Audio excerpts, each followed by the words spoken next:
Support the Amigos podcast and keep the Amiga goodness flowing for just $1 a month. Visit our page at patreon.com/AmigosPodcast.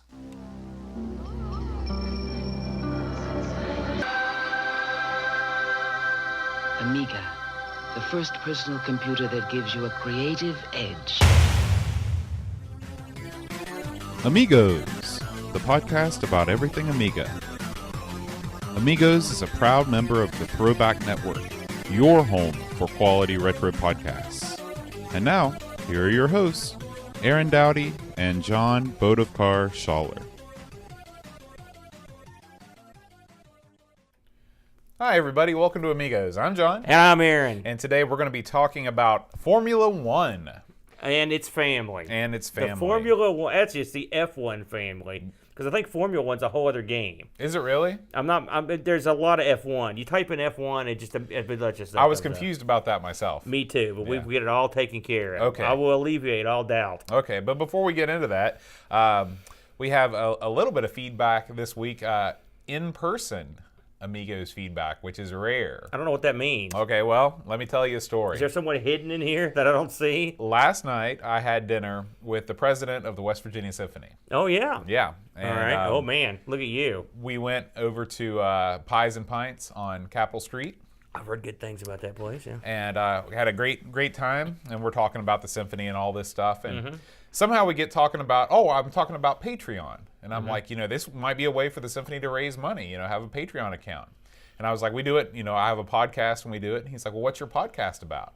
And I'm like, well, it's about this old computer. And immediately I anticipate the blank stare that is sure to come when I say Amiga. And that person just the glaze We get that over. a lot, though. Yeah. But when I say it's about the Amiga, he says, I was really more of an ST guy. Oh. And I went, holy smokes. That's better than nothing. Yeah. And so, of course, I hit him in the face and walked out being an ST guy. But he started out with an Atari 8-bit, and he had a 130XE, and then he got the the 1040 or whatever ST 1000 model that was. He is a music guy. Yeah. So that might explain it then, right? Might be. But so anyway, that's Does he still have the ST? He says he does. And he said his very first computer was a VIC-20. And so he started off good. Yeah, but I think he's not. I'd say he's probably close to your age, around there. Tread lightly, boat. Tread lightly, boat. But yeah, it was just cool to talk to somebody about the podcast and them to actually know anything about that scene was very pleasant. And so we got into talking about BBSs and stuff, and he was all up He's in old that school. scene. Yeah. So great, that's awesome. Yeah. So, I would like to offer some first-person feedback as well. Okay. What the hell's this? Well, I put this back here strictly to annoy you. This is Mission accomplished. I had to remove my TV because I'm doing some work on my Wii, and I that sounds worse than it is. Say no more. The issue is, as you know, when you're doing some hacky on the Wii, you got to do some transferring between you have an to put it SD like card. and you're taking an SD card, putting it from your computer into the Wii back and forth. It's kind of a hassle when your TV is in an entertainment center. So I just yanked it out of the entertainment center and put it over there by the computer. And that fixed the problem. Well, it allowed me to do what I wanted to do easier, but it left this gaping hole here. And I said, what better to fill this gaping hole with on an Amiga podcast than a Macintosh Plus, one of its main competitors. I'll just say that for the folks that are listening on the podcast and not watching, I walked down here and there was an audible groan and gasp simultaneous when I walked in and saw this thing sitting here. I was appalled, and I'm still appalled. So we'll worry about that later, but we'll have to deal with it for now. But you do have some other nice things here. You've got your NES and your Atari. Yeah. Is this the 7800? Yes. And then you've got I don't know what that. What is that? That's a PlayStation 3, Aaron. Oh, I can't see the back end of it, dude. But yeah, I figure I think I'm going to leave the TV over there actually, and each week I'll fill this area with different retro gaming goodies. I see. That's the plan. What a move. Yeah. We did get some other. Well, it's not really feedback. We got mailbag this week, Aaron. All right, mailbag me. We got We'll start with this card. Okay. So I'll let you open that. Oh, okay. Look at that. Ace Spirits. Okay. It's a good start. It's a card from Ace Spirits, acespirits.com. It says, to John and Aaron, enjoy these as a token of my appreciation. All the best from Graham in Australia. Well, we know Graham Webke. So and there is a Graham is very generous. Yes. Very, very Now I generous. did open these slightly to make them easier to open on air, but I'm going to pass them to you sight Oh, my, unseen. okay. So here's the first one. Oh, there's more than one. Oh my, Graham! Goodness gracious! So Graham has sent us a bottle. This is 10-year-old single barrel Kentucky straight bottled in bond bourbon whiskey. I'm not, being that I work in Kentucky and I love bourbon, I've never heard of this brand. Me neither. Because it's probably too high dollar for Right. a schlep Right. such as myself. It's got a little 100 proof. It looks like a $100 bill over the top. It's very nice looking, and you know when it comes with one of these little booklets attached Yeah. to it, you know Man. it's good stuff. That is top. That's literally top shelf. Yeah. I will indulge. In fact, I have a free evening tonight, so that may be on the cards. Yeah. So and That looks for nice. Look for at that. our Patreon supporters, stay tuned after the show. We're doing a post show instead of a pre-show, a tasting. where we will imbibe a little bit of. You know, the we were talking about goodness. this before the show started. We usually do a pre-show. They've been getting kind of long because I've been real, chatty this month or irritated. And we've both got a lot of stuff going on. Plus, you just get us together. It's just blah, blah, blah, But it makes more sense to do a post show. Yeah. And I don't know, maybe you thought about it, but it had never occurred to me because usually people are waiting for the show to start. And I don't know if they enjoy I guess they like watching it, but it still makes more sense to do it after the show. That way, if you just want to get in for the show, you can get out. But if you want to stick around and through all that, and then listen you're to like, us. man, would you just get to the game? And we're like, well, Bo, what'd you do about your lawn this week? And you're like, well, I got me a new mower. Not that good. Yeah, that's actual post-show talk right there. All right, here is the next He bottle. got us 2 bottle, big bottle. That's another. God. All right. Talk here we about go. bum Think cakes. about that. My Here girl's we go. got 'em. Now this has got the melted wax. Now this, oh wow, this is a 2009 Evan Williams. Them I've heard of. More bourbon whiskey, single barrel. Have you ever had any Evan Williams? No, I haven't. I've never and had I this think particular type. This might be one of the oldest bottles of bourbon I've ever seen. Yeah, this is actually a bottle. The year is labeled on the back. hand labeled. Yeah. Yeah. Now that this distillery, I've actually went past a few times, but I've never actually gotten to tour it. That you can tour all the distilleries. I don't know Sure. if you knew Yeah, that. there is you actually get a passport, a little paper passport. That's right. And as you tour around, it's been stamped. I've been on the the Bourbon Trail. The Bourbon Trail. Yep. That's right. And then they've taken a note from the Maker's Mark people and they've melted wax over that. Well, thank you again. Gosh, Graham, above and beyond, sir. Well, Above it's and not beyond. over yet. It's not over yet. We got one more here. Graham must know. He must think we're real heavy drinkers. This is a big one. We are now. Okay. Oh my. Pardon that sound, everybody. Okay. So what we've got here, now this is out of my league. I can tell you that right now. Graham has, this is a huge bottle too. Yeah. Look at that. It looks like the label's burned. This is Fireball Cinnamon Whiskey. Have you ever had this before? Never. I have had cinnamon whiskey, and it's bad times. I mean, this stuff. If you come out of the cold or something, you're in business. You want to warm but up with man, some when of you're that. just like your average, if you're just like sitting here, it's like, hey, let's have some of this. You're in deep doo doo. Oh. And if you look, the label's burned Yeah, on the back because it's so hot. It's got that guy. pull that up for the that camera there. demon. It's like He's inside there. He's like the brother of the dude that stole Princess Prin from the Ghouls and Ghosts game. And it's kind of what it looks like. He's got the hair going. He's like the wild brother. Well, Graham, I don't know what to even say about that except for thank you very much. Graham is he's a man among guy. men. And not just because he got his booze. We talked to Graham off air, and he's just a real nice guy. He really he's is. A real, and his family. Hi to everybody down there, and we do appreciate it an awful lot. All right, so why don't you hand me those back, and we'll All put them right. back in the box for right now. This show's banned from being on YouTube. We've noticed that anytime booze is involved in one of our little things, we get in trouble with Yeah. YouTube. It's funny because we never drink it on the show.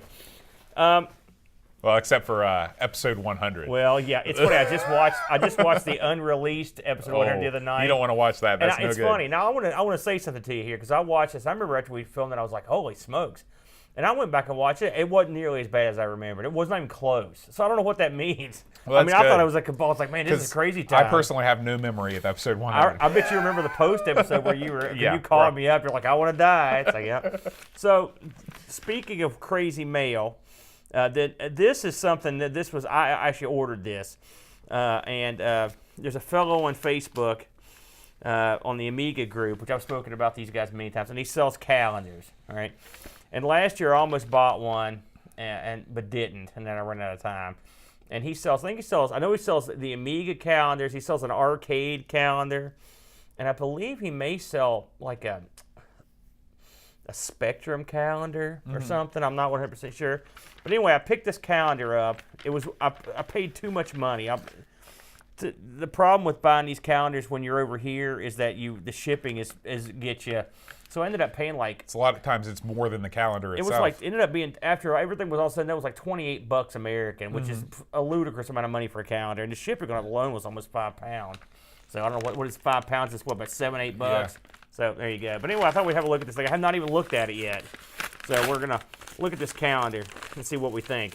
I will say the fella that prints these is a real nice guy. I've talked to him in chat a couple times. And he's a good guy. So hopefully, and everyone says good things about these, and I know he's sold a ton of them. So I thought we'd take a look. Now watch that not be what this is. This will be my centerfold calendar. Whoops. Sorry, everyone. If I can get it out of here. Here we go. Now, right on the front there, it says Amiga Reloaded. It's got a picture of the disc. I'm holding this up. We'll flip through a few pages here and see what we think. It's a ring bound. What do they call that kind of binding? Ring Bode? binding, Okay, well there you go. spiral bound. And then here's a little note from the guy. I want you to flip through that boat while I read this note here. I'm hoping this fellow's name's in here because I can't remember off the top of my head.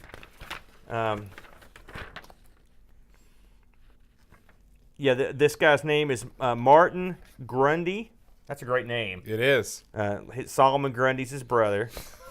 And Born on a Monday. He included a nice note in here about the calendar, and it's pretty good. Yeah. So he's got. So what's how's it neat look? about this is that it sort of follows the same format as Kickstart, where it's the 2018 calendar, but every game in there is from 1988.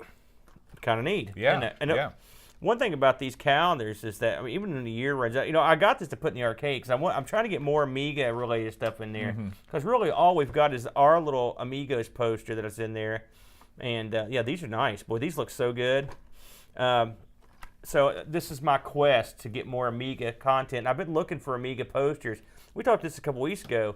I don't know if we mentioned on the actual show, but it's tough to find posters and stuff that are just about the Amiga. Or I'd like to get either something just about the various computers, or like we have with the Atari we talked about, or something with a bunch of games on it that like a magazine would have put out. Here are the top 10 games for 92 or whatever. Blech. And so I'm not even sure that exists. So hey, there's a career opportunity for somebody to go. Now we have the Amigos calendar. Plug that Boat put together, and it's basically got our first 100 episodes. It's not really a calendar. I'm not a calendar, but a poster. Yeah. Excuse me. And we need a calendar too. Yeah, but and it's pretty good. I've got one. I want to get the huge one. I've got the smaller one. Right. And that you got me, and it's pretty awesome. Of course, our little digitized faces are on there. Yeah, So- I'll pop that up on the screen here so you can But, see. This is, if you go over to tpublic.com/AmigaTees, you can see this is a very zoomed out picture, but it's got every single one of our first 100 episodes suitable for framing. And again, if you're interested in, I told this guy that I would mention him. So if you haven't looked at the calendar, you think you might be interested in this, he's on the Amiga Facebook group, the big one. Just type in Amiga, it's the biggest one. And again, his name is Martin Grundy, and he's out of the UK, I believe. So a lot easier for a lot of the listeners to get something from him. They might be able to just cycle over to his house and pick it up. Yeah. So anything interesting going on with you this week, Well- Bode, in the land of craziness, computer wackiness, whatnot? I think it's time to announce the winners of our Amiga quiz from last week. Oh, this quiz beat me up real bad. So Yes, it did. Are we going to hear the answers as well? Yeah. I'm going to read the question. I'm going to read your answer, and then I'll read the real answer. Must we perpetually continue to make me look bad? So the first question, and this is by Darren Coles, by the way. Thank you, Darren, for submitting this quiz. The coal miner. First question is, what members of which famous demo group went on to write Pinball Dreams? Okay, now I remember I said Farlight. Yes. And the correct answer was The Silence. The Silence, which, there you go. Hey. That's what I should have said. Just nothing. Okay, number 2. What year was the Amiga A600 released? You said 92. Uh-huh. The real answer was 1992. All right, got one that one I right. finally got one, eh? Yeah. Question number 3. Which Amiga developer, after producing a very famous Amiga game for Psygnosis, went on to write Destruction Derby for the PlayStation? The correct answer, your answer was nothing. Yeah. You didn't know. Reflections. You know, it's funny because the sad thing is, it's not that sad. I got that new PS2. I was fiddling with it, and the first game I loaded up on it to play was the PS2 Destruction Derby Arenas. I love Destruction Derby. I thought it was a great game. I had it on the PlayStation and the PC and the sequel, and I thought it was one of the best car crunching racing games there was. So I'm happy to see those guys live on. Yeah. Number 4, how many hardware sprites does the Amiga have? You said 0. The correct answer is 8. There you go. What's And- hardware? I don't know. And finally, what company was the official distributor of Xcopy? That would be, there are 2 acceptable answers, Cache or, in the UK, Siren Software. So, Okay, so I didn't do too good is what you're saying. you did not do too well, I'm trying to turn this ringer off on this thing. but there were 2 people that wrote in with the correct answer. So They got every single one. That's true. I wonder if you think they got it because they used their superior intellect, or was there some cheatery? There was no cheatery. I'm sure I it was bet just tons like of bam, people just know. I mean, lightning honestly, recall. I bet, Yeah. who were they? Scopey and Paul Kitching. Paul's this guy. He's a machine. He man. is. So congratulations, Scopey and Paul Kitching. Please write in at amigospodcast.com to claim your prize. Yes. Good job, fellas. Oh, and write in with your address. You need to put that in there so I can send it to you. We have a quiz for this coming week. We're gonna keep this ball rolling. No. This is a 1-question deal. Okay, so I'm gonna pick 3 people. The first 3 people that submit a correct answer between now and then, you will be able to win an Amigos magnet. The question is, what game does the Amigos podcast theme come from? Even I don't know. Even I don't know. Did I ever tell you the story about how I found that tune? You know, I don't think you have. So I knew I wanted to start with the Amiga commercial music, Right. Because that's iconic. And then I just started looking on YouTube, and they have these like 14-hour Amiga music playlists. Right. And I was just scrubbing through that until I came across that, and I was like, hey, that sounds good. Let's put that in. And so It's funny because I've heard that song so many times, and I knew it was from some game, but I have no idea. Yeah. I couldn't tell you. So you don't know it. I don't know it either. So someone out there knows. Right. And so, but it'll be easy This to. is Cole. Cole knows. Yeah, it'll be easy to catch because Coles doesn't know. Nobody knows. But when somebody says, I think it's Cannon Fodder, then I'll type in Cannon Fodder soundtrack and I'll listen to it. So wait a minute. We're running a quiz here where nobody knows the answer. That's the kind of So I quizzes could we enter run. the quiz. You sure could. I mean, you'd be wrong, obviously. Oh, well. When do I get to ask you a bunch of humiliating questions? Never. Someone send Aaron a quiz to get the vote. Never do that. Yeah. Never send Aaron a quiz Yeah, let's to do get that. to me. That'll be fun. All right. And the last thing before we dive into the game, we got a windfall of iTunes reviews this past period You mean of time. more since the last time we talked? Right. You're kidding me. And so A windfall? I'd like to thank the following: Dazzly, Creepy Dead Boy, Lane Denson, Kim Tommy H, Matt Soft, Inveed, and WH Fourth Law. I wonder who Kim Tommy H might be. I don't know. And I don't know. creepy creepy dead I'm going boy? to ask Teresa if she knows about this guy. That's Maybe more she's of a- like, yeah, I love creepy dead That's boy. more of a Teresa's haunted history of the tri-state sort of affair. You know, while we're going over all this paperwork before we get to the news, we should probably talk about the Amigos challenge. Oh yeah. Let's go ahead. Do you have that pull? Can you pull that up? I can over pull there? that up. Go ahead and. So, to refresh everyone's memories, we ran Amigo Challenge 4. And again, I want to give all the credit to Brutal Barracuda, who got the ball and took the ball and ran with the ball in these Amigo challenges. And so I have taken the weekend off, staggering around like a lummox. Have you uploaded I have no. The okay, video okay. will go up tomorrow. So what exactly am I pulling up here? Oh, the email I sent you that had. Oh, the, okay. yeah. Okay. So we have. I finally gotten something put together, and we will now read off the winners of the everyone that participated. We're going to read everyone's name. Okay. So let's start at the bottom. Now I want to explain the bottom. Okay. We had a fellow, and it's our good buddy Daniel, or as I like to call him, the rapid fire comment machine from YouTube.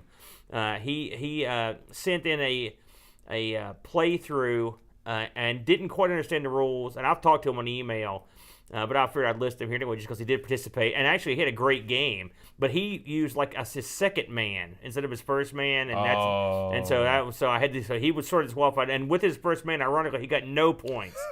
So Daniel with no points, but just a slight misunderstanding there. But I will say he is way more skilled than many of the next few combatants here. So coming in I guess so 10th place with the 0, that's Daniel. So now coming in 9th with a score of 14,100, the Huckster, Gary Hucker. Gary, one of the brain trust and a super genius. Not his day. Coming in 8th with a score of 23,100, the Boat. What happened, Boat? I watched thought you I play did that pretty game. well, actually. We did horribly, Boat. Okay. Number 7. We can't really go 7 more. Like, are you really going to run Yeah, it down? every All one right, of them. Okay. Number 7, the man, the myth, the legend. I thought I'd take my foot off the gas pedal. I didn't want to make Boat look too bad. That's It's true. me. I appreciate it. It's me with 26,300. Number 5, Pixels at Dawn coming in 5,100 or 51,000 even. A good effort. Number 4, you could say the name. Chris Folds Came in with a 57,100. A fine score. Number 3, coming in at 71,600, Jason Warnes. That's a pretty good score, isn't it? It is. And number 2, and I honestly thought I didn't think these scores were achievable.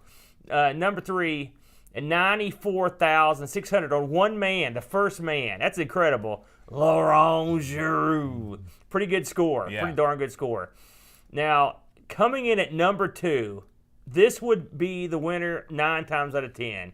Can you read the name there for me? So this is Chris Hassel. And read the score because I'm blind. Okay, it's 108,000. 108,000 That's almost points. double my score. That's amazing, Yeah. isn't it? But number 1, this man can do it all. He can do it all. Coming at number 1 with a massive score of 341,800. That's unbelievable. And the funny thing is, I watched his playthrough, and the only way he died was at the end he walked into a hole. So it killed him. The one, the only, despite the fact there are many, Paul Kitching. He's done it again, folks. He won the quiz and he won the quiz. challenge. He's a man of action, a Renaissance man, all knowing, all seeing. So congratulations, Paul. I guess you win 2 magnets from Hawaii. Paul actually wrote in and said, just in case I win the challenge, he only wants 1 magnet. Oh, I see. Well, Chris I think Hassel. Paul had a good thought that he was going to win this thing. Chris, you are, I believe you're actually in the chat right now.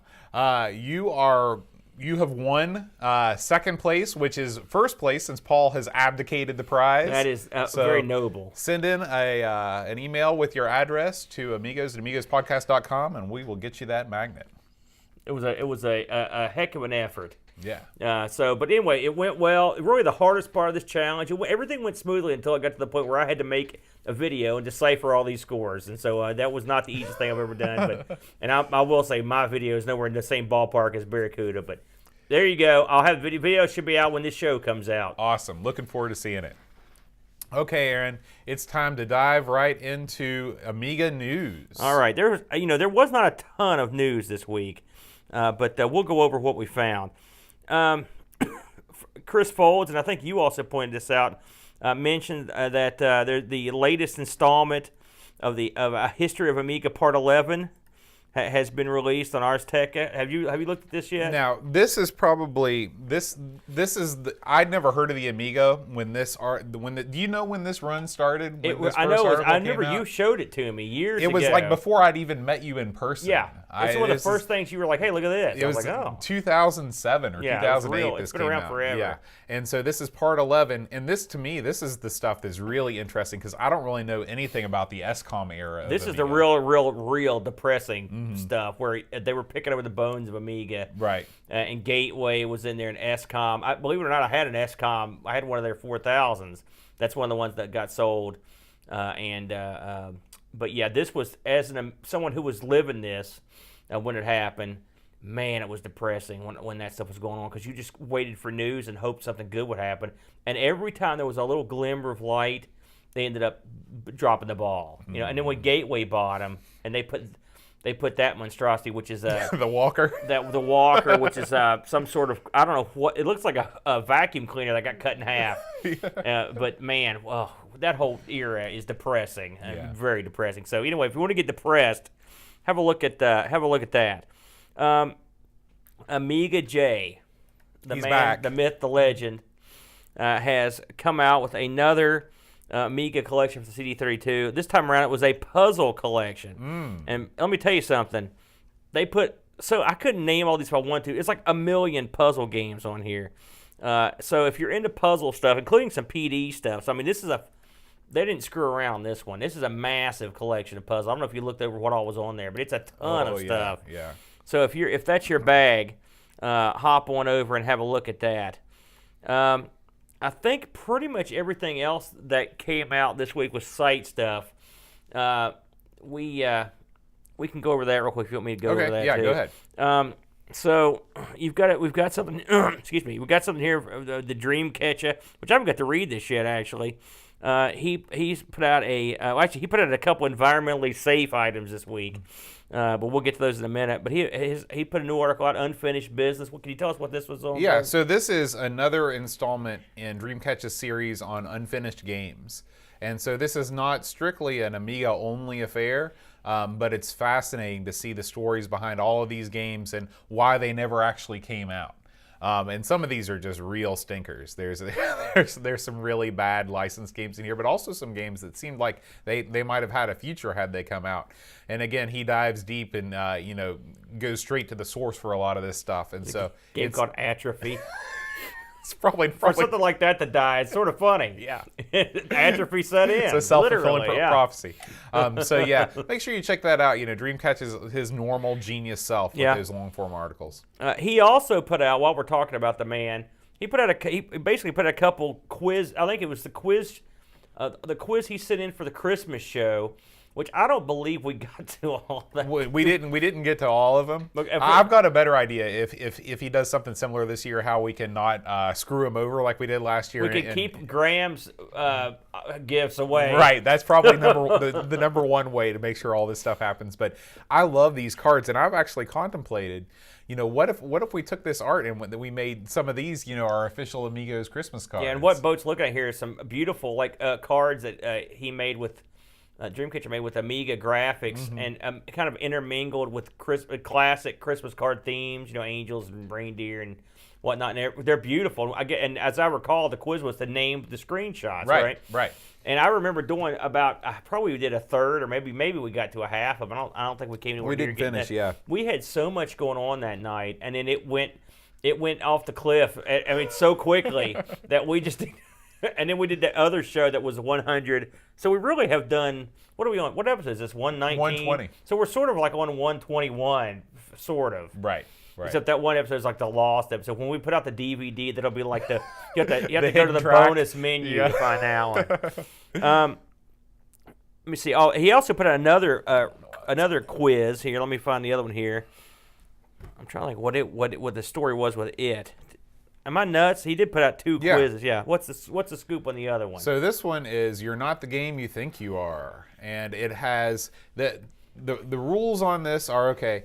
You got to ignore the cameo, and so there's going to be one character that you think you'll know in here. For example, here's Batman, but this is not a Batman game. I remember this. We did this once.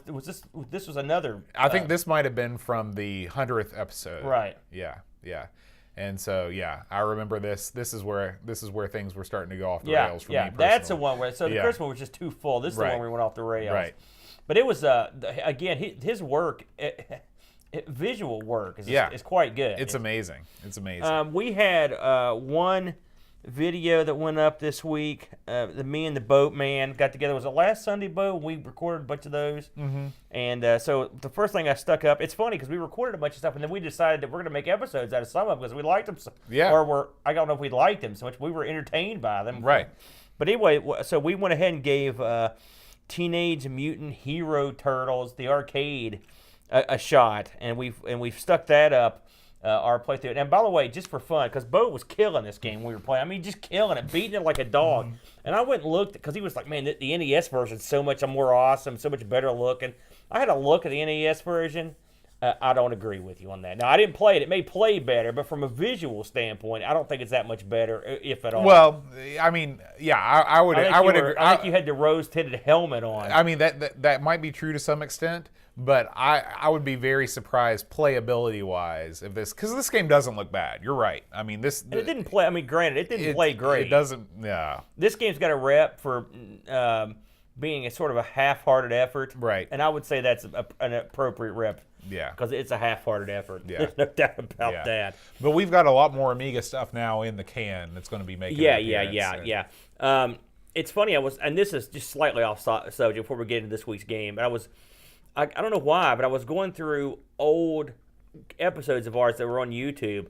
We've gotten a bunch of comments on these that I've never even responded to from back in the day, so I'm trying to go back through and go through them. But we had a comment from a guy named we've talked before, Amiga Love, and I've talked about his forum.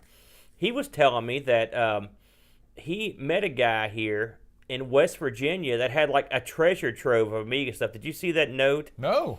Yeah, so I'm going to do my best to get hold of this guy. Wow. But it was quite a interesting note. Local in West Virginia? I don't know exactly where he's at, but it's all local as far as I'm concerned. True. You know.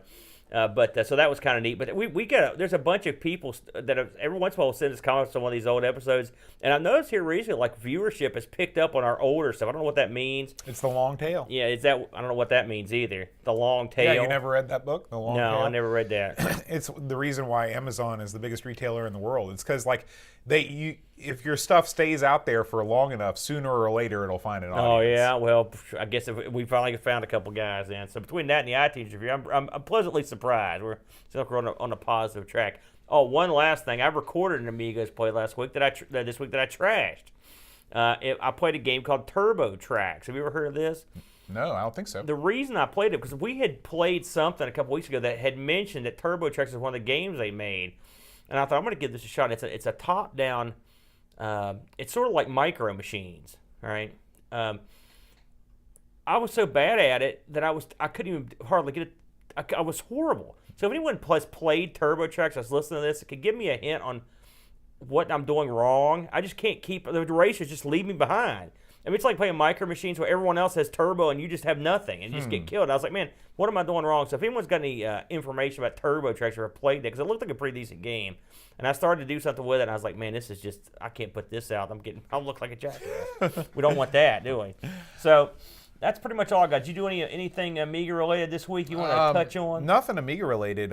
We started a new Friday Free for All. It's back after a short hiatus. I saw that. Yeah, tell people about that. So I am slowly making my way through Super Metroid, And if you're in with us for the long haul this evening, after the show, after the post show, after Aaron goes home, I'm going to be busting out Friday Free for All again, and we'll play some more Super Metroid. We don't talk about our non-Amiga retro stuff very often, but we occasionally we'll play some. We'll go outside the box and try some different stuff because we try to get a little bit of everything in. You know, you gotta, and so.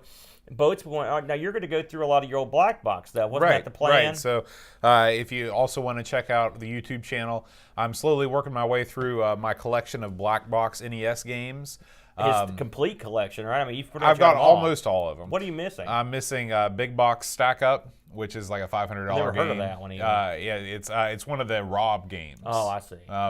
And I'm also missing Donkey Kong Jr. Math, which is the rarest. Do you have a Rob? No, I've never owned a Rob. Really? Yeah, yeah.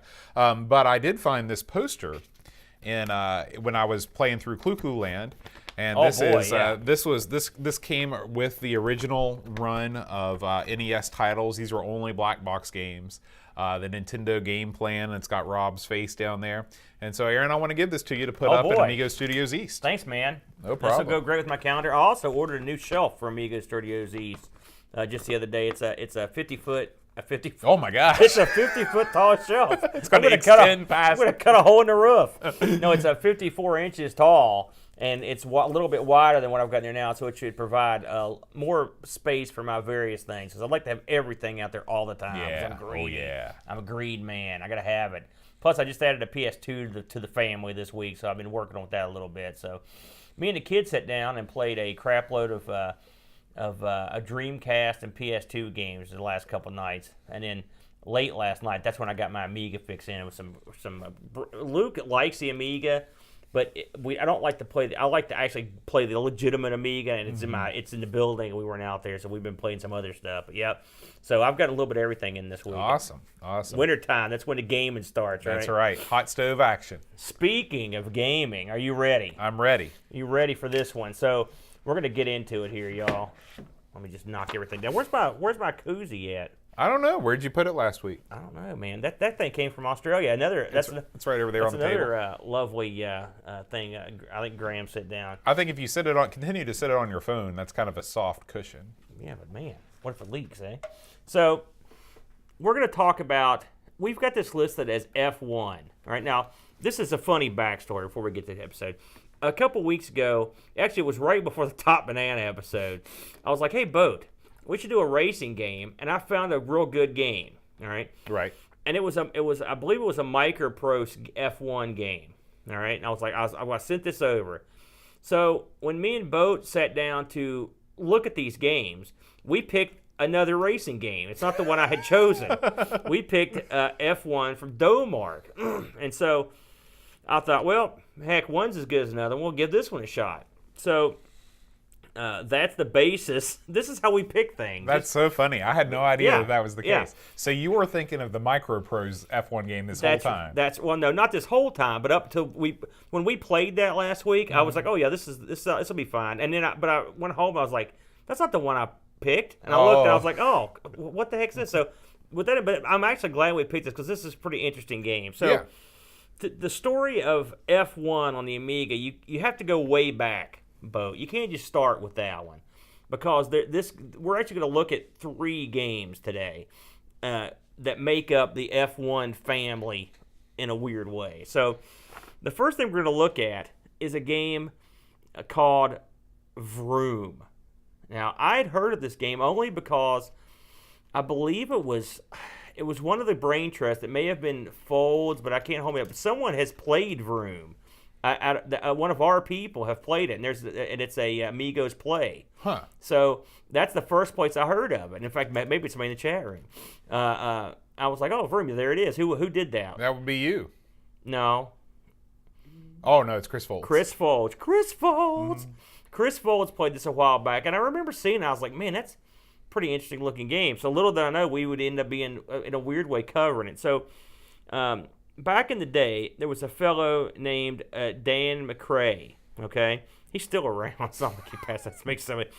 And this guy, first of all, I want to pitch. There's a great documentary on YouTube about this whole series.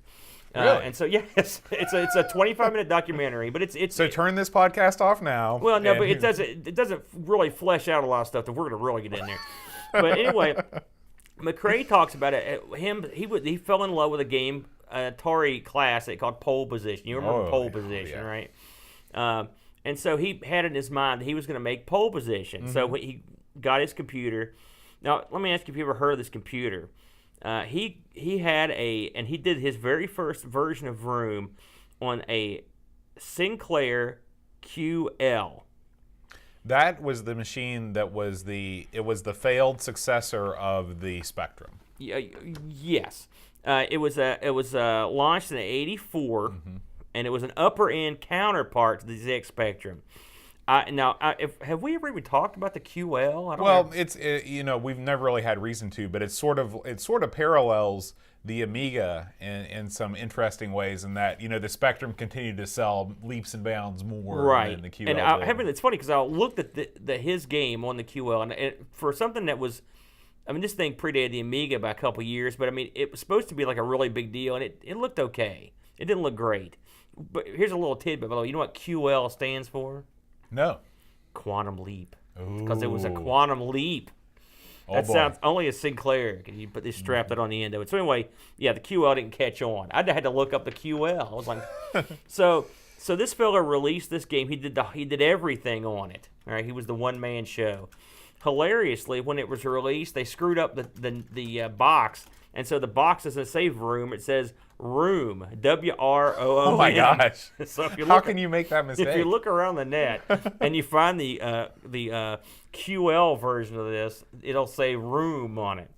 This guy's French, by the way. So maybe that's how they spell it in France. that's not. Oh. So, anyways, and by the way, the name Vroom, what do you think that comes from? The sound of the engine. That's right. And also, it was in a French comic book. So it was a double trouble there on now. And so he said, I've got the QL version here. We need to crank this sucker up to a proper version. He knew he couldn't do it alone, so he had to basically form an outfit. And he formed an outfit with some of his buddies, and they called it Lankhor, Lankhor. Now, what's the story behind that name? Listen, I don't have all the answers, pal. What do you? You don't have to tell me that Vroom comes from the sound of an engine. I want to know the story behind Lankhor. Yeah, now Lankhor, we're gonna take this a step at a time because you sort of need to know what's going on. So Lankhor, French video game company. Now the first thing they put out was a game called Mortville Manor. Right? This game is a game of some repute, and because according to Wiki and according to their own website, this was the first video game to feature speech synthesis during gameplay. Now, I don't know about that, but that's what they say. That's the pitch. And this game was apparently quite popular. It has a following, right? And it came out in '87. So this is a pretty old game when you look at it. So anyway, so this outfit, they milled around for a while before they actually got to the F1. The first to Vroom. Like I said, Vroom, the game for the Amiga, actually it was ported over from the ST, which is where they went first. Okay, so this game is, and from what I've read, it's a straight up exact duplicate of the ST version. It came out in 1992. So so you're talking about a 5-year jump from the original Vroom from the QL to this one. So.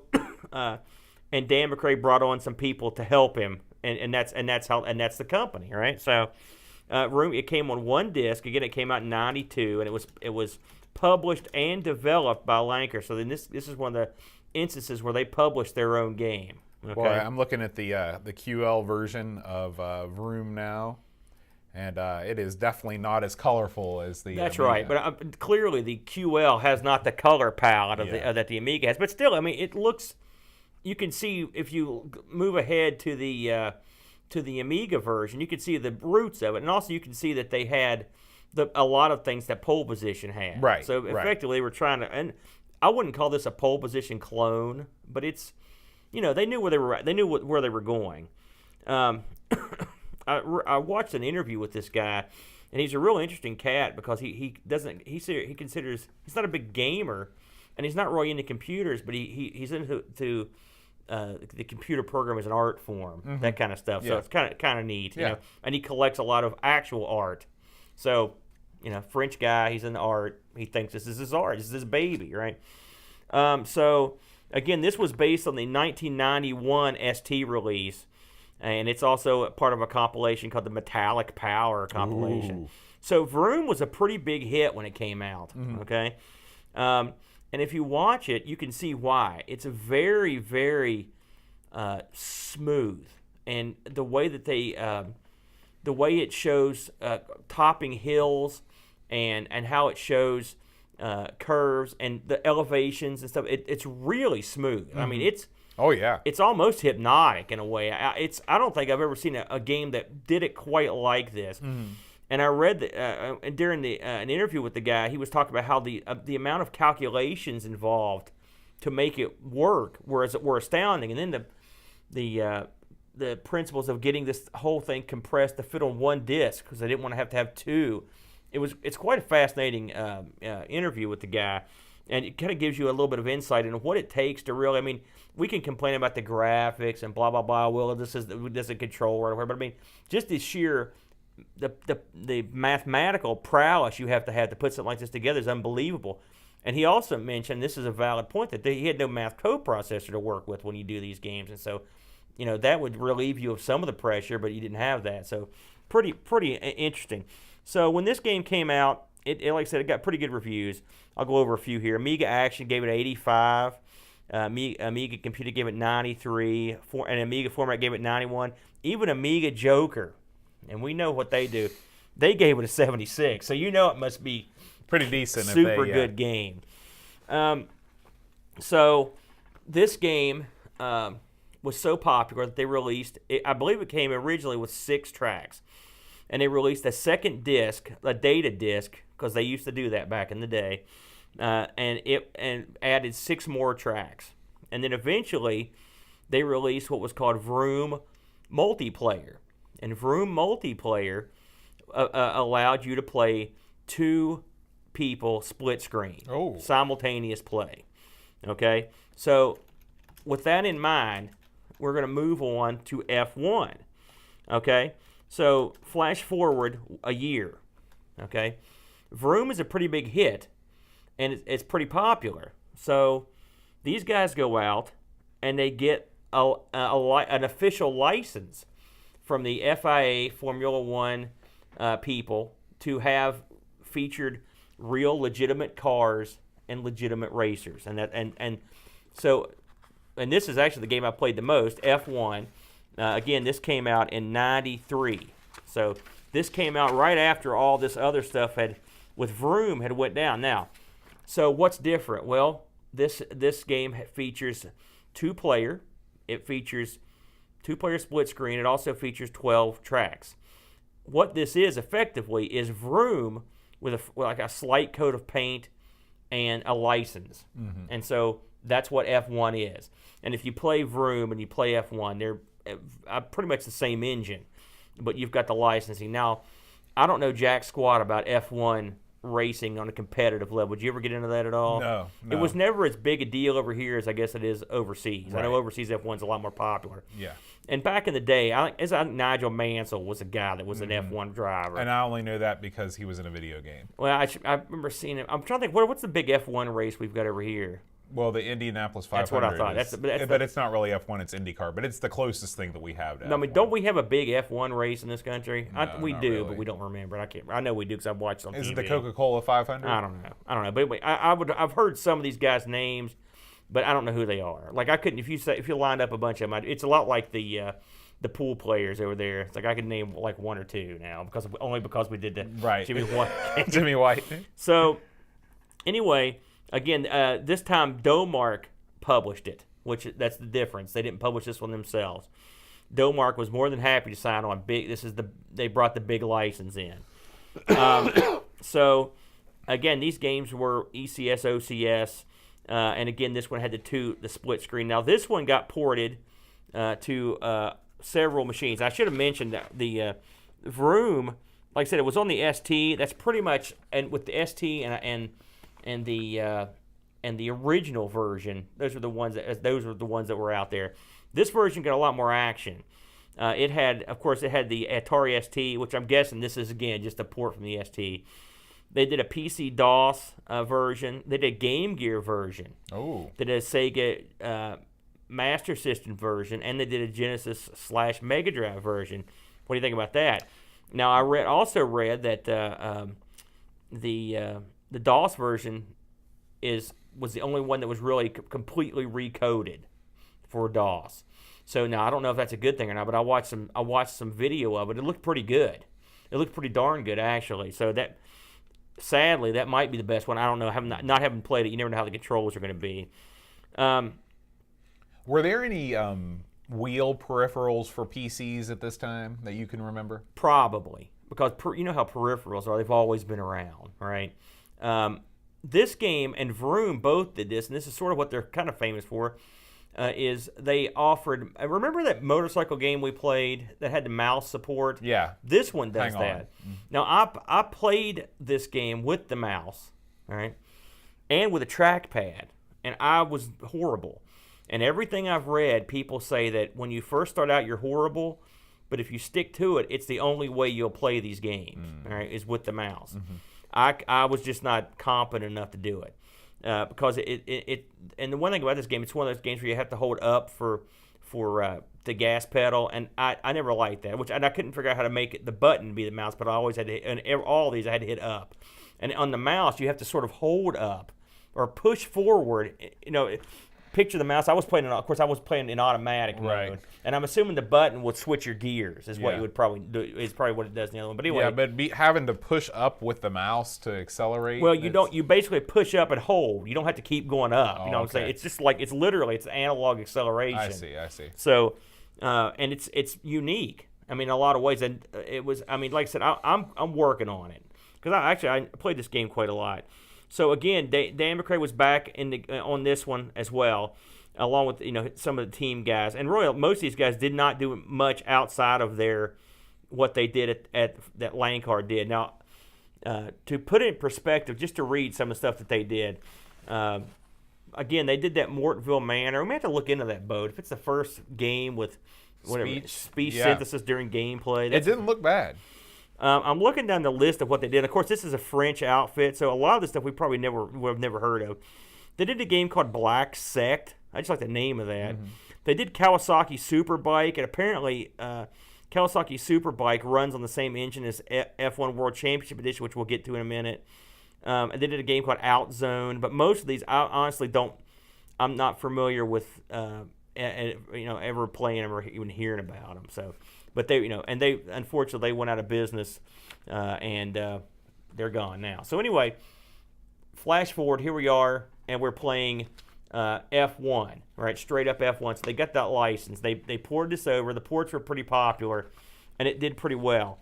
It did okay in the ratings as well, which is you'd think it would do just as well, right? And it did for the most part because it's basically the same game. So you've got 88% from Amiga Computing, and then Amiga Format gave it 90%. Amiga Power 90%. These are good scores. Anything above 80 is a good score. Anything in the 90s is real good because you know how strict some of these magazines were. So this was a pretty popular game. So have you played Vroom or this at all? Did you No, you just I play the only third played. one? That's what we planned, but I thought I'd ask. I only played Championship. So we're going to go to that one now. So flash forward. So this has been another success. Now we're in 1995. So keeping in mind, the last game came out in 93. So we went 92, 93. Now we're in 95. Now this is where it gets a little fuzzy. Domark's again publishing the new game. The new game is F1 World Championship Edition. Okay. But we've got a new developer. Okay. I tried like gangbusters to figure out what had happened here, in terms of why they went with a new developer, because the Lankhor guys were still around, all right, but they went with a new developer and pretty much a new team. Like it's not like the one guy just kind of skipped over to the new. No, it's a whole new outfit. Okay, so the new outfit is called Peak Star. Now we've ran into Peak Star. It's funny, they keep popping up for us. And again, they did Moonshine Races, which we've heard of. They did Sooty and Sweep, but they also did Road Rash, right? And they did the Thomas games. Wow. Okay. So they did some different stuff. So this came out in '95. This was a 2-player simultaneous again. It came on a 1 disc, and it's ECS, OCS. Nothing really that much has changed. And this had a conversion over to the Mega Drive. Okay, so when you play this game after playing Vroom and playing F1, one thing that immediately hit me was, it looks more polished in terms of the menus and whatnot, but when you actually go to play the game, the engine is wholly different, and not in a good way. Really? The frame rate is okay, but what you got used to, like I said, with the hypnotic rising and falling of the road, and the way it scrolled, it was a much smoother game than the new game. The new game, it doesn't seem to change levels like the old one. When you hit something in this, you just sort of stop, and it's in the old games you stopped and it was sort of abrupt. But in this one, what stops you the hit zone seems a little off to me. And after playing the other two, I just didn't like this one that much. Really? It's okay. I would say it's average. Maybe slightly above average. But I didn't think it was as much fun to play. I didn't think the controls were as good either. And they do add some stuff. This, of course, has all the tracks. And this one has like weather, which is kind of neat, weather effects. I don't think the other two had that. I don't know if you ever got to play when it was raining or whatever. Sure. They sort of flesh out. The graphics are more colorful. They look a little sharper, I think. But I just didn't like it that much after playing the other ones. Now, having not played the other ones, what did you give us your thoughts on this? Well, it's interesting that you say that because I haven't played the other ones, and I thoroughly enjoyed this game. Maybe that's a signal to me to play the other ones because I'll like them even more. But I thought that I was kind of entranced by that same sort of hypnotic effect. Now, you are right. Just from watching the video that we've been watching of the other two games, this does not have the level changes, the changes in elevation. Right, and I went through a whole circuit on this. I tried all the different tracks because I thought maybe they just saved it. But really, and even the curves, though, it doesn't look like the other one. It doesn't feel like the other one. Which makes sense because it's developed by another outfit. Right. So go ahead. But one of the things that I really liked about this game is the sound design. I thought that it did a great job of when you had somebody behind you and they were coming in on you. It almost was like a stereo separation thing where you could hear them in one channel and not the other. Yeah. It really put me in the driver's seat. I tend to prefer games where you have a third-person view of your car rather than a first-person view, but it didn't bother me on this one because, really, your hands in the middle, while they're neat, they serve the same purpose as a car. I like going to all the different locations. I played, I think I played 4 or 5 locations. This is actually my playthrough that we're watching right now on the video because there were no long plays of this on the internet. Really? And so I'll release this after the episode. But I like your little guys here when you choose because you can choose to give yourself less fuel, and I guess that will make you faster. And so there's that game that you play there too. And I tended to run out of fuel a lot on. And I will say that. One of the things I did like about all of these, but the third, I like the third one in particular. With the pit element's fun. Yeah. It adds an element of strategy. It does. Not knowing much about F1 car, I know it's got the wing on the back, and you can choose and this is all 3 of these have you can set the wings height and all that stuff. But it was fun to toy around with. The pit looks cool. I love watching your little guys go in there. Yeah. I think that's kind of neat. And I will say the menus on this, also the after race stuff, really slick, right? And after you qualify, it shows you where you are. It looks that part all looks good.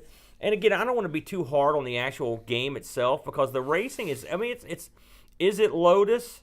No, but is it a good effort? Yeah. And in some ways, I like this more than Lotus because it's a deeper game. It is deeper. But one thing I don't like is, and again, this is games all have this in common, is the view of your car is kind of goofy because I would hit stuff that I wouldn't think I was hitting. Right. And I could only think, is my rear of my car hitting this or what's going on here? The learning curve, I stunk at this when I first started, and then by the end of the week, it's funny, I played this one the most, but I played them all. I'd gotten better at this one than probably the other ones. I think this one's, I can't explain it. Really, the other one, as hypnotic as it is and how nice it scrolls and everything, I think it's probably a harder game. Yeah. That doesn't mean it's worse. It just means it's harder. I felt like this was fair. I felt like if you ran a good race and you weren't colliding with a lot of stuff, then you could win. But if you screw up and you start running into stuff, and for me, it was always, once I hit one thing, I'd hit 4 or 5 things in a row. Something I learned by reading the manual for this, and I mean, this may be common knowledge, but I'm just going to throw it out there because it wasn't common to me. If you hit the caps lock, it will toggle the speed from what it's running now to, if you're on the 1200, I should say, it'll toggle it back down to the speed it was running on a 500. Really? Yeah. Huh. Which I read the documentation. The documents are pretty good. It's got a little, I mean, it's pretty self-explanatory what the stuff is. Championship mode, and the different various degrees of difficulty, and you can pick manual or automatic, and you can have knockout races. I usually just pick the circuit. It'll let you pick the order you want to do the tracks, how many tracks. It's pretty standard. I thought the menus were easy to get. Really, all the games. These were more beautiful, but none of the menus were difficult to navigate. That was never a problem. Yeah, and that is a problem on some It racing is. games. I mean, so I like a straightforward approach where you can just say, okay, here's what I want this, I don't want that. 2-player split screen. I didn't get to play with another player, but I did play with you could have the computer as the second player, and I did do that a couple of times. That was kind of neat. Most of the time I just played, solo by myself. I was horrible. I never won a race. There were some races where I was contending, but inevitably I would screw up. I like the fact that this game feels like a proper race. The last game, World Championship, it feels like a proper racing game. You're talking about the depth, and you're right. I like what it tells you. Your tires are worn, your fuel's low. You need to pit, and they're not joking. By the way, the second that crap comes, you better get your butt in the pit next time it comes around, or you're screwed. And so that's kind of neat. It lets you keep going. Even if you suck, which is nice. I mean, you don't have to. If you fail, you're not completely boned. So there's a lot of stuff to like, but I just personally, I preferred the other engine to this one. And I looked high and low to find, because even in the documentary it mentions this game, but when you look it up, those guys didn't even do this game, which is part of the series. I don't know why they would have switched developers on that. And I couldn't find out why. I also could not find anything on Peakstar, and I've looked before when we did Road Rash, and I couldn't find anything on it either. I've looked all over the place trying to find something. Which is odd because they did so many titles. Well, they did a couple big titles, that you would think that they'd, but I don't know, and I don't know what was going on there, but they were tough to find. So I did a look at on terms of the reviews of this one, and guess what? The reviews for this one weren't very good. Amiga Action 68%, Amiga Format 76%. CU Amiga gave it an 80. The One gave it a 58. Oh wow! And so it makes you wonder what other titles had come out between that one, F1 and F1 Championship Edition to kind of eclipse this style of game. I will say this: after playing all 3 of these games, and I could not figure out, because I played the games before. I knew they were in part of the same series. I usually do that when we do these. I couldn't figure out why this one felt so different. And I started looking, and when I started looking at the different layers, I wasn't the only one that thought that. I mean, comments up and down, like Lemon Amiga comments, and most people did not like this. This reminds me very much of Lotus 3. This series peaked on the second one, and a lot of people. And it's funny because me and you went back and played. That was the episode you were on a sabbatical, I think, when I did Lotus 3. But I actually learned to enjoy Lotus 3 on its own merits. I don't think it's the best of the series, and this is sort of the same. I don't think this is a bad game. I enjoy it on its own merits, but I just think the second one was the superior game of the two. Yeah. But that's just me. but apparently the reviewers reflected that. So I went ahead and looked on eBay to see what these are going for. It's funny because I looked them all three up. So Vroom, if you're in Austria, you're in business, but you better bring your checkbook. $170 shipped. Right now, you can go get it.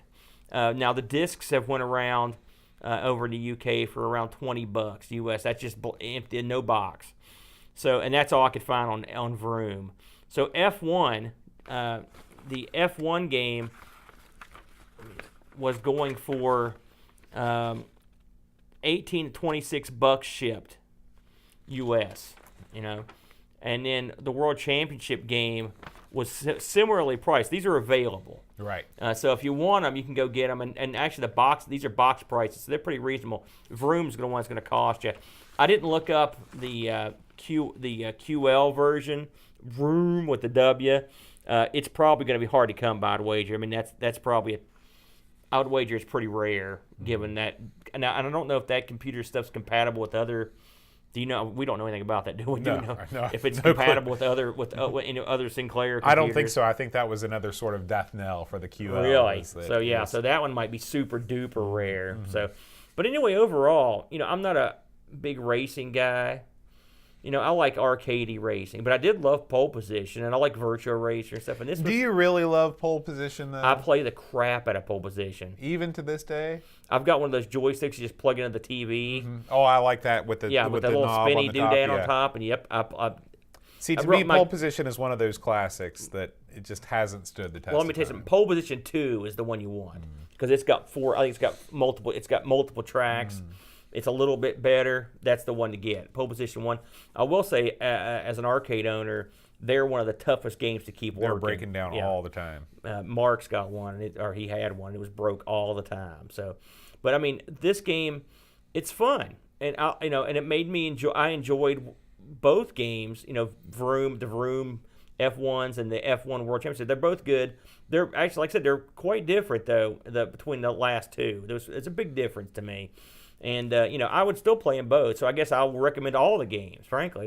Vroom, F1, and F1 Championship. I like them all. Awesome. Well, why don't we go ahead and start heading down the finishing up part of the podcast. I don't know what that means. Wow, what was that? Verbal ditch, Doug. Selling it, And so what I thought we'd do this week, something a little different. We've had songs the past couple weeks. This time we're going to play a little word association game, okay? I don't like this already. So, is this another thing to make me look dumb? No, not at all. So this is, I'm going to say a Patreon supporter, and you're going to tell me the first thing that comes to your mind. Oh, it's just some kind of psychological test. It's a word association All right, game. let's go. Okay. Now, wait a minute. This could get me in trouble. Why? What if you mention a Patreon subscriber's name and I say, like, dog crap? Well, don't say dog crap. Well, I mean, if it's the first thing that pops into my mind, that's what I'm going to say, right? Okay, well, I can't fault you for that. This is a bad idea. Go ahead. Okay, here we go. Figgy, CTZ. Figgy? I love Fig Newtons. Okay. So that's the first thing I think of. Those are good eating. Awesome. The Slow Norris. It's like a... one of the Norse gods, but he's like the god of sloth. Okay. Big, slow, dumb guy. My kind of god. Stefan Sorgard Mortensen. There's an MMA fighter named Simi Schultz. I don't know why it makes me the name. It's a similarity. So there you go. Similar name. Is he a good fighter? He was pretty good. He's pretty good. What was his finisher? Get knocked out. They don't really have finishers in MMA, do they? Yeah, hit guy with hand. I guess that's his finisher. Edvin Helland. Hellenbach, I don't know what that is. Go to Hellenbach. Oh, one-way You ever watch ticket? The Young Ones? No. There's an episode where Rick wakes up with a girl, and her name's Hellenbach. That's her name. So there you go. Okay. How am I doing so far? Excellent. Blendo75. Blender. I think of a blender. Okay. 75 blenders. Okay. John Marshall. I think of some darn good Mexican food, and I've got a big box waiting for John right now. So yeah, we've been in cahoots while you weren't around. Christopher Hasselhoff. Hasselhoff, of course. Hasselhoff, of course. I bet he hates that. He might not even know who Hasselhoff Also, is. you hassle me. depending on You where he's hassle from. me a lot. That's true. I do. Ravi Abbott. Ravi. You know, I hate to say ravioli. I love that stuff. That's why every time I read his name, I get a little hungry. Okay. See, this is the stuff that the typical he's gonna be like, "Oh, cancel that." And I love Ravi. Chris Folds. Chris Folds. It's your high pitched. Chris Folds. That's all I can think of every time I hear his name. Dreamcatcher. Dreamcatcher. I just think of a tome the size of a phone book. Right. I think about somebody hunched over a typewriter, just burned in the midnight Two oil. typewriters. Yeah. He's got one on each hand. Yeah, or maybe like an organ where Yeah. it's multi-level. Laurent Giroux. Oh man, it's got to be something. French bread. French bread. You know, Okay. I Makes like- sense since he's I love Canadian. his name. Yeah. Oh no, but he's French Canadian, clearly. Graham Vebke. Booze. Booze, of course. No, actually, when I think of Graham, I think of that little video he sent me of his family opening it. Get to know. They love those. They love looking through the Kroger ads. That's what I think about. That was the. Me and was my the best. family watched Yeah, that. We just yeah, we Eve were loved that we were fixated on that. Brent Dowdy. Oh man, dog crap. Remember I told you? See, I knew it was going to happen. Now, Lane. Brent celebrated his birthday. He turned 40. Yeah. Just this past Sunday. Happy 40 to Amigo Brent. Yeah, and I told him, I was like, listen, most people when they get older, they get more crotchety. I was like, but in your case, you started out crotchety, and you're getting exponentially more crotchety every year. I was like, there's got to be a ceiling, and he said, "Rrr." That was his response. Lane Denson. Lane Denson. That sounds like a professional wrestler. No, it does. There's a wrestler called Lenny Lane. So, sort of, yeah. There was a guy named Sweet Stan Lane, too. Okay. So, yeah. Yeah. How about Adam Battersby? It reminds me of batter. I mean, like cake cake batter? batter, yeah. Okay. Okay. So he's like a cook. Okay. Probably true. O'Brien's Retro and Vintage. Oh, man. It reminds me of a place I want to loot. I was thinking of O'Brien because I was listening. I'm a sad sucker. And I was listening to one of our old shows the other day, and we were talking about O'Brien's. And, boy, he's been on board for a long time. But like I said, he's on my Facebook, and I just like watching his crap fly by. So, yeah, if we ever got up to his place, I'd get a big box truck and a box cutter and go in and take care of him. Oh, yeah. We love you, though. Gary Hucker. The Huck. Man, I think about that, him blowing The up that calf. capacitors. Yeah. Oh, that was great. I love that. I How about- love the Huck. How about C. Brian Jones? C. Brian Jones. C. Brian Jones what? C. Brian Jones run. Clever. You get what I'm Clever. saying? You see get where I what you're went saying. there? I thought you were going to go Stones. Me but and C. Brian Jones. That's one of my favorite. I wrote that song. You wrote that? Yeah. About him? See, there's the singing portion of the thing. Paul Herring. Oh, yeah. You wanted me to cut out your singing, and here you are volunteering. What to singing? singing? You're singing of Me and Mrs. Jones just now. You don't have to cut that out. That was smooth. I man. know. I always encourage your singing. Oh, yeah. How about Paul Harrington? That name always reminds me of Fish. Okay. Just like Fish, not the band. No, the I know band, you're a like big Fish band. Like a big, what do they call those big, what do they call those big, huge, long fish that come out of the ocean? Swordfish? No, without the, are they Marlin? Marlins, that's Okay. it. That's what it reminds me. Paul I don't know Harrington, why. Marlin. I don't have Okay. no idea. I can't, you asked. That's the first thing that popped into my head. Duncan Styles. Dunkin' Donuts. See, I would have gone Duncan Yo-Yo. No, I'm a fat guy. Okay. So come on, you can't eat a yo-yo. I mean, I've tried. Alan Kebab. Shish kebabs, or a dude with a big stick. True. True. Anthony Jarvis. Jarvis. Oh, I've got a good friend named Pat Jarvis, but in this case, I think of the computer from the Avengers Mansion. Okay. Yeah. Okay. And how about Tapes from the Crypt? Tapes from the Crypt, I think of a guy who's in a bedroom that looks like my bedroom, circa 1985. Just old VCRs and videotapes. What am I saying? Circa just 2 years ago. Just crazy toys and crap just laying everywhere. Yeah. I mean, Okay. he lives in a crypt full of True. tapes. That's True. where he lives. Josh Nan. The Nan, it's almost like the man. True. So Josh is the man. Okay. That's not bad. Not bad at all. Will Williams. Will Williams, I think he's out in Jersey. I think of a guy that, man, I hope he's somewhere nice up there because moving from Denver to having lived in New Jersey, That sounds bad. But actually, not to hose Jersey because there's some very beautiful areas, including Really the place where I was expensive born. areas in Jersey. Yeah. But Colorado, Rocky Mountain High. Yeah. Yeah. You know, How about Adam Bradley? the Brad. Well, You ever see Rocky Horror Picture Show? Uh-huh. Okay, you remember Brad? Yeah. There you go. Okay. That's what I got. And he's playing on the Coleco Adam. Neil Mansell. Man, see, I can't go with my first thought. The first thing that popped in my head, Charlie Manson. I don't know why. Okay, there we go. I mean, there you go. No, but that's first not thought. good. You heard it here first, Neil. That's what he thinks about every time he Also, looks when at I you hear the on word Slack. Neil, I think, oh, wow, heavy from Young Ones. Neil. Remember Neil? You don't He's think a about- long-haired hippie. You don't think about Neil Diamond? No. That's always my first There's Neil only one thought. Neil, and that's Neil the Diamond. Neil. Neil, and this guy, and the Okay. other Neil. Jonas Rullo. Jonas, in the belly of the whale. Okay. Except it's Jonah, not Jonas. Your theological knowledge continues That's to no, I astound. knew. Hey, I corrected it. Okay. But that's what I think of. THT.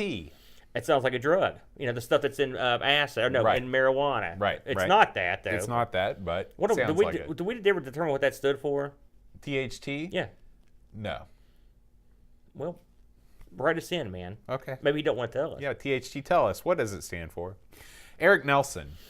Charles Nelson Riley. Okay. You remember him? Good choice. Yeah, on the match game. What is that? That's the theme that for sounds the like match a porn game. theme. No, it doesn't. Well, it kind of does, but Yeah. He was also in a tremendous episode of the X-Files. Kim Tommy Humbertstad. Wow. I think of a dude with like there's a couple of guys that made me think of a big, like in this case, it's a guy with like a big mallet. See, I think of like one of the world's strongest men, one of those guys Yes. from Like, what was that guy's name that won it like 1,000 Yeah. years in a row? Lou Ferrigno. No, not Lou Ferrigno, you dipstick. You know what I'm talking about. I know who you're talking about. Keep going. Daniel Bingston. The Bing Crosby. Okay, they're Remember him? Bengal. Yeah. You ever seen the Ichabod Crane, the Legend of Sleepy Hollow, Uh-huh. the Disney The Disney version one? that he does? Mm-hmm.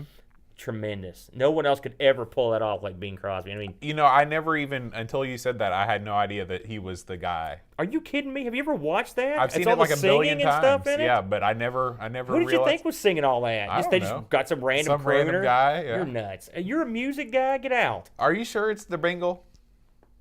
Okay, Are I you won't, kidding I won't me? question you. I'm gonna go home and tell Teresa, and she's gonna beat you. But we named our kid Ichabod, and or my kid. We named our cat Ichabod. This goes to what I posted in Didn't Slack. I tell you about our earlier kid today. Ichabod? Brutal Barracuda. Brutal Barracuda.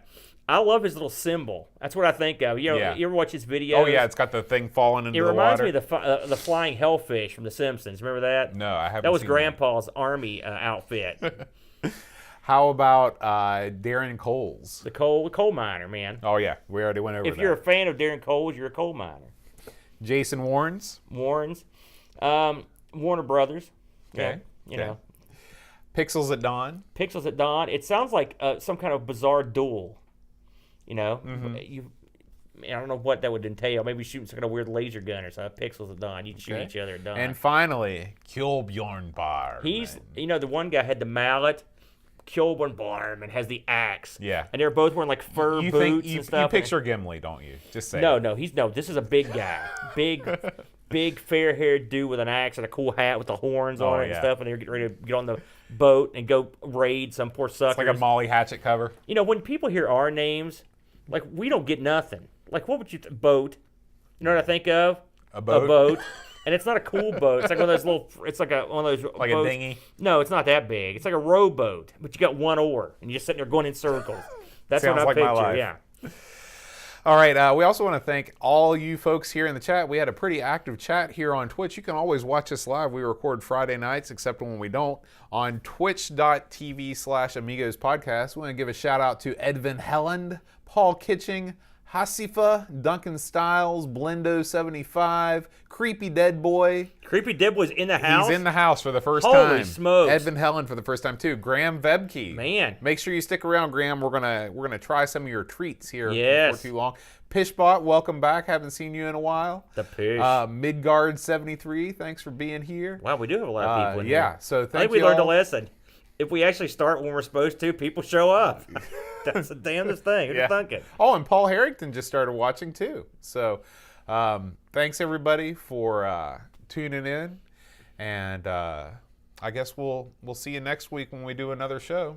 You know what we should do next week? I've been pondering this. Okay. I have a suggestion. I'm going to suggest something that you wanted to do. Okay. I'm going to make the suggestion you've been wanting to suggest.